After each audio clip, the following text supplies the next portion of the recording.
नमस्कार, कैसे हैं आप सब। वेलकम टू माय चैनल मटकुल शाला।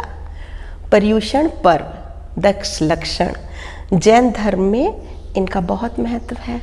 अब आप सोच रहे होंगे कि मैं ना तो जन्म से और ना जाति से जैन हूँ, मैं तो क्षत्रिय हूँ, राजपूत। तो फिर मैं इसके बारे में क्यों बात कर रही हूँ। एक्चुअली मुझे क्या लगता है, जैन क्या होता है, व्यवहार होता है, जैन स्वभाव होता है, जैन खान पान होता है, जैन विचार होते हैं। शास्त्रों के अनुसार जिनके जो अनुयायी होते हैं उन्हें जैन कहा जाता है।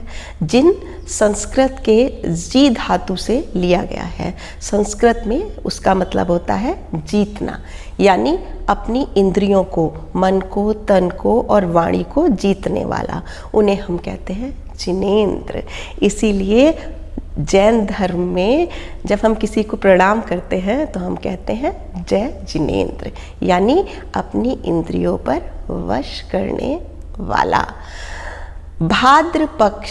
भाद्रपद में शुक्ल पक्ष की पंचमी से लेकर और अनंत चतुर्दशी तक, ये 10 दिनों के लिए ये पर्व मनाया जाता है। इसमें होता क्या है, आत्मा के 10 गुण या 10 धर्म, इनकी आराधना की जाती है, इनकी शुद्धि के लिए प्रयास किया जाता है और हर दिन को एक खास गुण से जोड़कर माना जाता है। इनके लिए अगर हम कहें कि ये जितने भी विद्वानों ने कहा है, अगर हम इनमें से एक भी गुण अपने जीवन में अपना लें तो हमें मोक्ष की प्राप्ति हो जाती है। मुझे नहीं पता मोक्ष की प्राप्ति के बारे में, पर मुझे ये ज़रूर लगता है कि इनमें से अगर एक गुण भी हम अपने जीवन में अपना लें तो हमारा जीवन सुखमय हो जाएगा, हमारे मन को शांति मिलेगी और हम परम इंसानियत के तरफ पहुंच जाएंगे।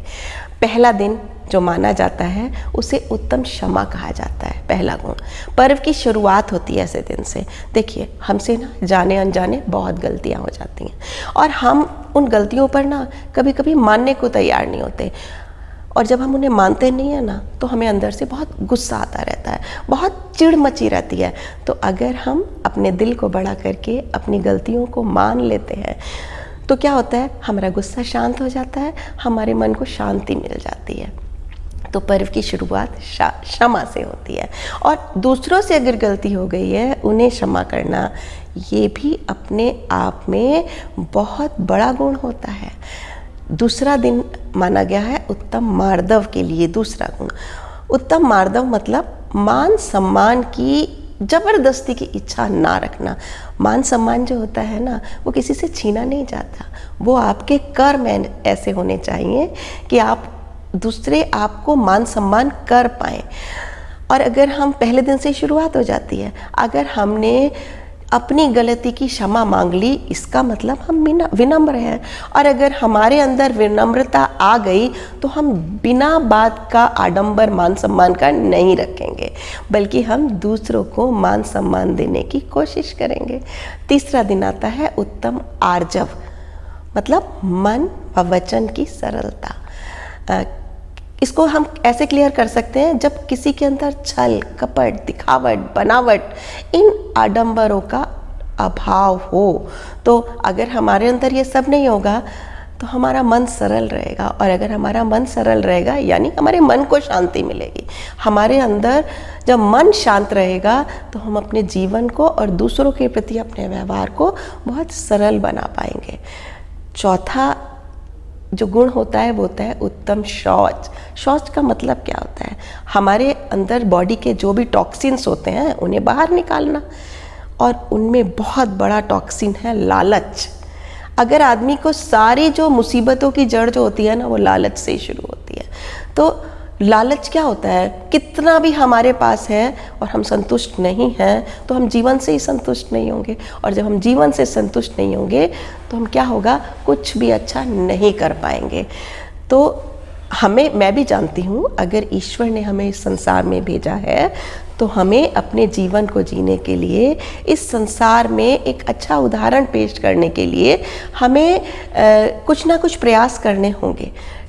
लेकिन अगर हम वो प्रयास अच्छी दिशा में करते हैं और उन प्रयास से जो हमें मिलता है उससे हम संतुष्ट होते हैं, तो क्या होगा, उससे हमें बहुत अच्छा लगेगा और हम ज़बरदस्ती के लालच में नहीं पड़ेंगे। बल्कि हमें तो क्या करना चाहिए, ईश्वर के दिए से संतुष्ट होने की कोशिश करनी चाहिए, क्योंकि हम इंसान हैं ना, हम सिर्फ कोशिश कर सकते हैं। और सोते समय हमें ईश्वर को धन्यवाद देना चाहिए, आज का दिन हे प्रभु आपने हमें बहुत अच्छे से गुजारा। 5वां गुण आता है उत्तम सत्य। उत्तम सत्य मतलब वो शब्द बोलने जो किसी भी के लिए भी क्या हो, सबकी भलाई के लिए और हित के लिए बोले जाएं। वो शब्द जिनसे कि किसी की रक्षा होती हो, इंसानियत की रक्षा होती हो। मैं आपको एक बात बताती हूँ, अगर आपने कोई ऐसा सत्य बोल दिया जिससे इंसानियत की अगर 1% नुकसान होता हो, किसी का अहित होता हो, तो उसको बोलने से बेहतर है आप मौन रह जाएं, क्योंकि यदि आप मौन रहेंगे तो वो शायद उस सत्य से होने वाले जो नुकसान है, किसी का अहित है, वो अगर आप मौन रह गए तो वो उससे भी बड़ा उत्तम सत्य है।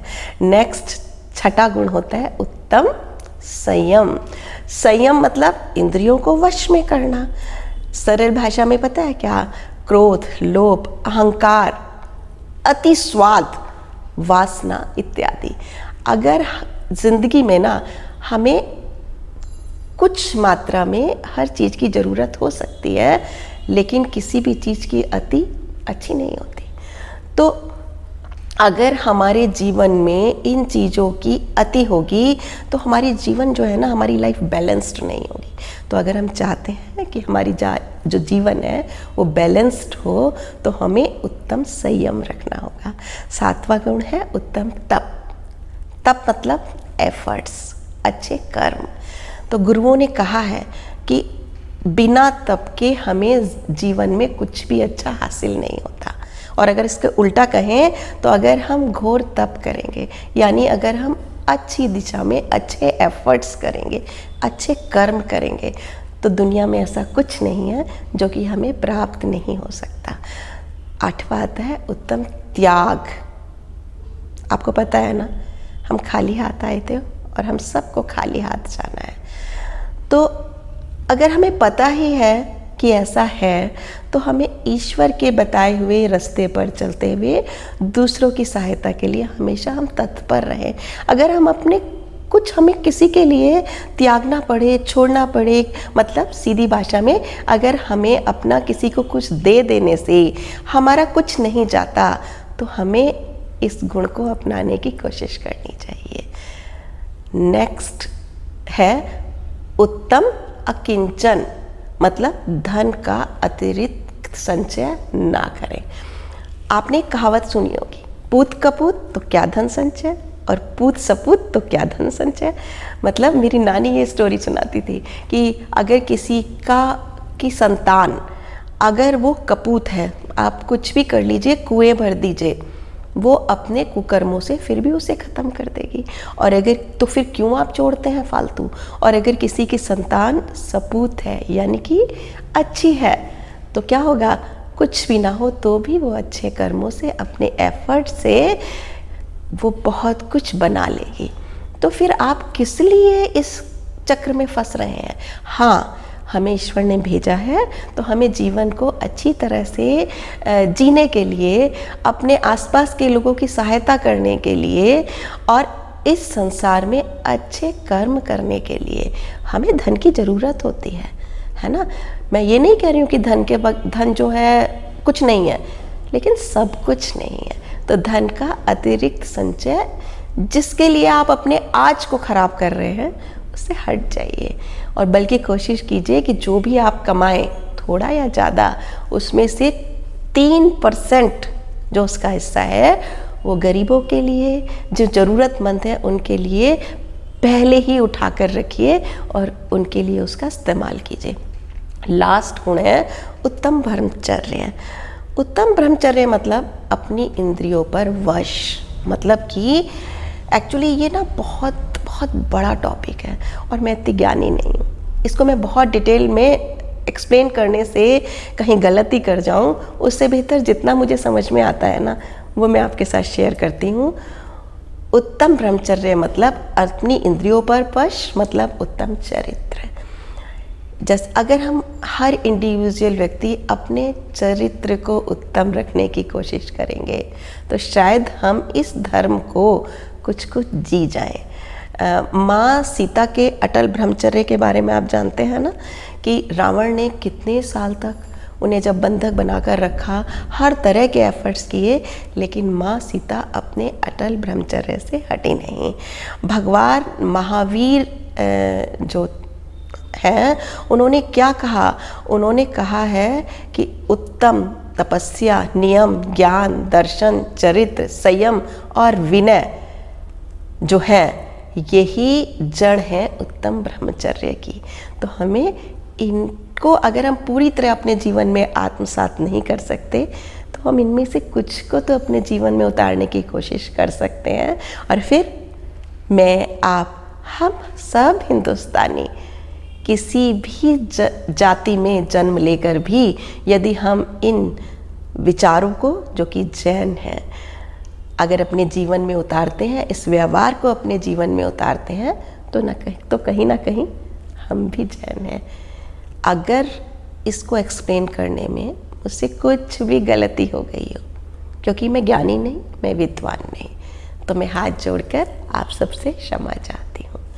अगली वीडियो में फिर मिलेंगे, तब तक के लिए प्यार भरी विदा।